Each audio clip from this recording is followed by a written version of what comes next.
Alright, this is going to be the Mythic Heroes Comprehensive Analysis Hero Tier List for patch 1.21.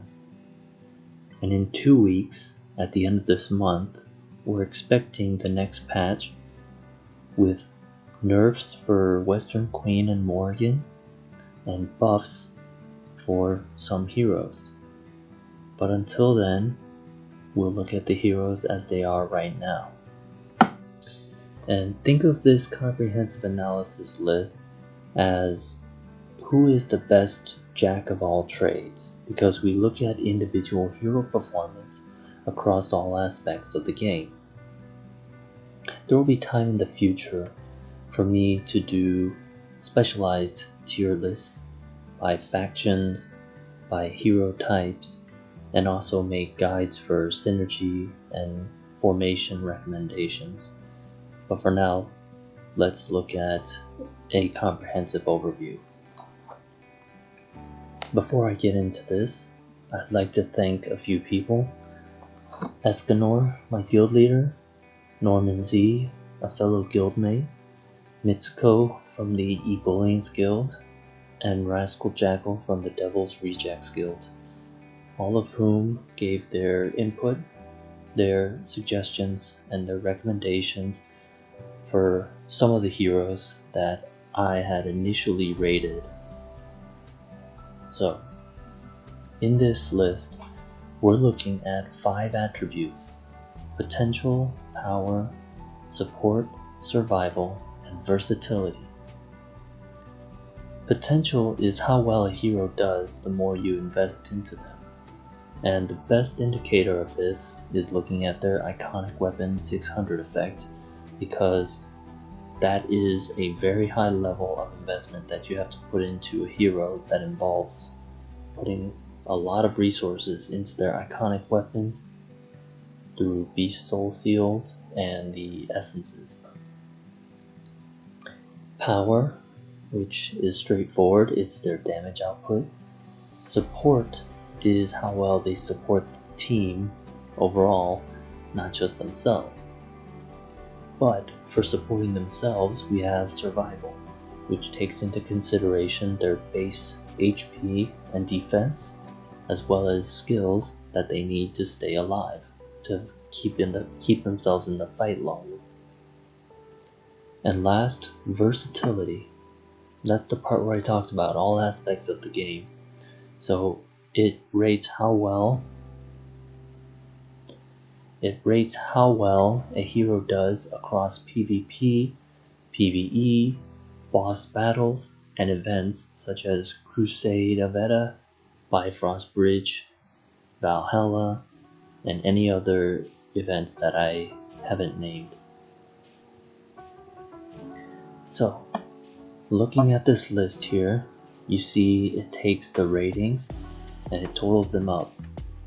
The way I broke down the rankings was 1 to 10 made for a rank of D, 11 was C-, 12 was C, 13 was C+, 14 was B-, 15 was B, 16 is B+, 17 is A-, 18 is A+, 19 through 20 is S.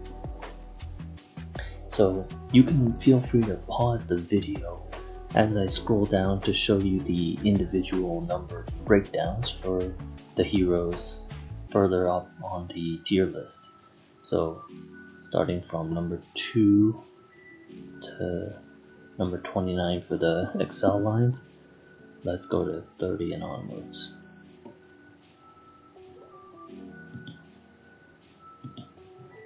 Okay, so that's 30 to 56. There are 55 heroes total. So pause the video if you have to, and let's go on to the actual tier maker list. And it looks something like this. Somewhat of a normal distribution. It's a little bit skewed towards the top. But that's the comprehensive analysis hero tier list that I have. Now, if you have any suggestions that you want to make, you can message me in the Mythic Heroes Discord. I'm always lurking in there somewhere. Or you can message me in the Anka Guild Series Discord server. When you do have the suggestion, please don't just say the number without an explanation. I want a quantifiable justification. So if you're going to say, for example, let's go back to this list. If you say, for example, oh, I think Oda Nobunaga should go from a 1 support because he doesn't really support the team at all. He's all about damage output. I think he should go from 1 support to 2 support. Okay. What does he do that helps the team? And it has to be an actual, not just, oh, well, if he can kill off the enemy heroes real quickly, that prevents your allied heroes from dying. That's supporting the team. No, I mean like healing or some sort of buff or stat or attribute boosting. Has to be something like that. Just give a justifiable reason. So again, let's look at this tier list. So this is the tier list for patch 1.21. Thanks for watching.